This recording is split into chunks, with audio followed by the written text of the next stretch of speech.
కవిత్వం గురించి మాట్లాడితే వస్తువు, శిల్పము, శైలి ఇవి ఎంత అవసరం కవిత్వం రాయడానికి?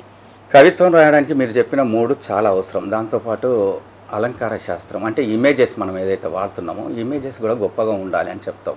కానీ కవిత్వం రాసేటప్పుడు ఎవరు కూడా వస్తువుని తీసేసుకొని కవిత్వం రాసేస్తారు. ఆ తర్వాత అది కవిత్వం అయిందా లేదా అనే చర్చకు వచ్చినప్పుడు విమర్శకులు కానివ్వండి, సాహిత్య విమర్శకులు కానివ్వండి, అప్పుడు మీరన్న అసలు ఇమేజెస్ ఎట్లున్నవి, అందులో కవిత్వం ఉందా, మరి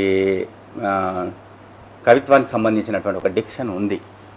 సో రాస్తున్నప్పుడు మాత్రం అంటే ఒక అత్యాచారం జరిగింది, ఆ మీద రాస్తున్నటువంటి కవిత్వంలో మనం ఈ లాలసను చూడడం, కోపాన్ని, ధిక్కారాన్ని, ఆమెకు జరిగినట్టు అవమానాన్ని మించిన ఒక వాక్యాన్ని ప్రామిస్ చేయగలగాలి. నువ్వెందుకు ఆ విషయాన్ని తీసుకుంటున్నావు? ఇవాళ రైతు ఆత్మహత్య చేసుకున్నాడు. ఎంత ఎంత ఘోరమైనటువంటి విషయం. కవికి అంటే ఎంత బాధ్యత ఉండాలి. అక్కడ ప్రాణం పోయినటువంటి రైతు పక్షాన ప్రాణం గిజగిజలాడే, ప్రాణం లేచొచ్చే, వేరొల్లకు ప్రాణం పోసే, ఇంకా ఎవరు చనిపోకుండా నిలబడే ఒక చైతన్యవంతమైనటువంటి ఆర్తి గీతాన్ని అందించవలసిన అవసరం కవికి ఉంది. కాబట్టి కవి అంటే రక్తస్పృహతోటే ఉండడం చాలా అవసరము. తాను తీసుకున్నటువంటి సబ్జెక్టు ఎక్కడ కూర్చొని రాస్తున్నాడు, చాలామంది మాట్లాడుతుంటారు ఏసీ రూమ్లో కూర్చొని ఆకలి మీద కవిత్వం రాయడం, లేదా అవమానాల మీద కవిత్వం రాయడం, అత్యాచారాల మీద కవిత్వం రాయడం, రాజ్యం చేసినటువంటి హింసల మీద కవిత్వం రాయడం.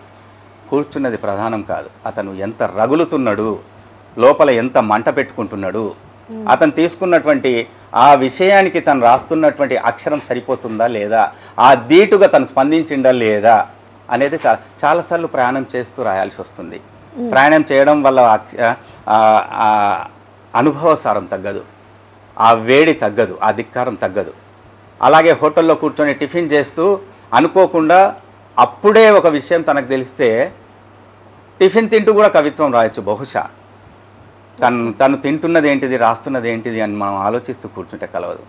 అటువంటి టైంలో అతను ఎంత నలిగిండు, ఎంత బాధపడ్డాడు, ఎంత ఆవేదన చెందిండు, ఎంత ఆగ్రహాన్ని తన కవిత్వం ద్వారా, తన వాక్యం ద్వారా మనకిస్తున్నాడు అనేదే ఒక ప్రామినెంట్గా తీసుకోవడం ఒక అవసరం ఉంది అని చెప్పి నేను అనుకుంటున్నాను.